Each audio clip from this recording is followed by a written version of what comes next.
croquembouche is a classic French centerpiece for weddings, holidays, or any special occasion. A tower of caramel-coated cream puffs with a halo of spun caramel threads. It's a bit of a project, but it's a fun one. In this video, I'll show you how to build this cream puff tower from the bottom up. Before I start assembling my croquembouche, I want to make sure I have everything I need at hand. I started by baking my pastry pastry puffs, and I've sorted them into small, medium, and large. Here I have my salt and sugar for my salted caramel coating, which I'll make in a minute. Here I have my 12-inch styrofoam cone, covered in foil, which is going to serve as the base of our croquembouche, and plenty of toothpicks to pin those cream puffs onto it. And finally, I have a ricotta pastry cream, which I'll use to fill our puffs.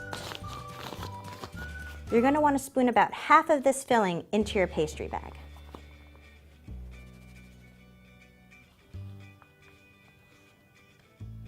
Twist the bag closed. You'll notice I fitted it with a 1/4 inch plain tip. And now we'll fill our puffs. To fill them, you want to poke the tip into the puff and gently squeeze. You definitely don't want to overfill these. You'll be able to feel how full your puff is just by the weight. And that's exactly why we don't overfill. Once you empty your pastry bag, just refill it and keep going.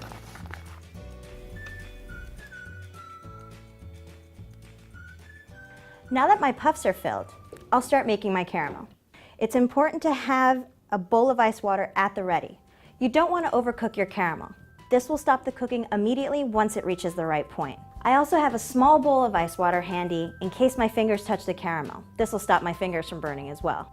Combine 2½ cups of sugar, a tablespoon of sea salt, and 2/3 cup of water. Give your saucepan a swirl to moisten all the sugar. Cover it. Bring this to a boil over high heat. Boil the sugar until it starts to turn a golden brown around the edges, about 5 to 7 minutes. Now, uncover the pan and continue cooking it. Give it a swirl every so often until all of the caramel turns a light golden, about 2 more minutes. Now, plunge the pan into the bowl of ice water to stop the cooking right away.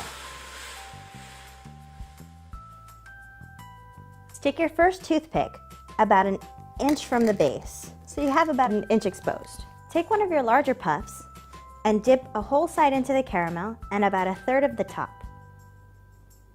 Careful with that dripping caramel, that's what's going to burn you. You really want to be careful. Transfer the puff onto the toothpick and secure it right onto the base. Now stick another toothpick in and try and nestle it close to the puff you just put on. Grab your next puff and push it up snug to the puff that you put down before. Again, another toothpick. As you work your way up, choose smaller and smaller puffs. When you feel the caramel trying to hold on to the puff, that's when it's time to start reheating it. So to reheat your caramel, you just want to put the pan back over low heat and swirl it till it liquefies. It should only take a few seconds. Be mindful of your color. It'll get a little darker each time you do this. Okay, we're ready. Back in the ice bath. You'll notice that as the caramel cools, you start pulling these threads. You're going to want to wind those threads around the cone and let them fall before you attach your puff. So now that I've completely covered my cone with puffs, you see I have a few left over. So we're going to cover those in caramel and place it on the platter around the croquembouche.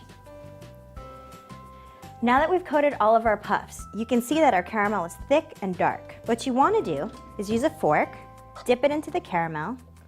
As you pull out the caramel, you can see it's forming these threads. You just want to go around and around the croquembouche, covering it in this sort of caramel thread halo. And that's it. You might think your croquembouche is too pretty to eat, but good thing we saved some of these little guys on the side. Mmm.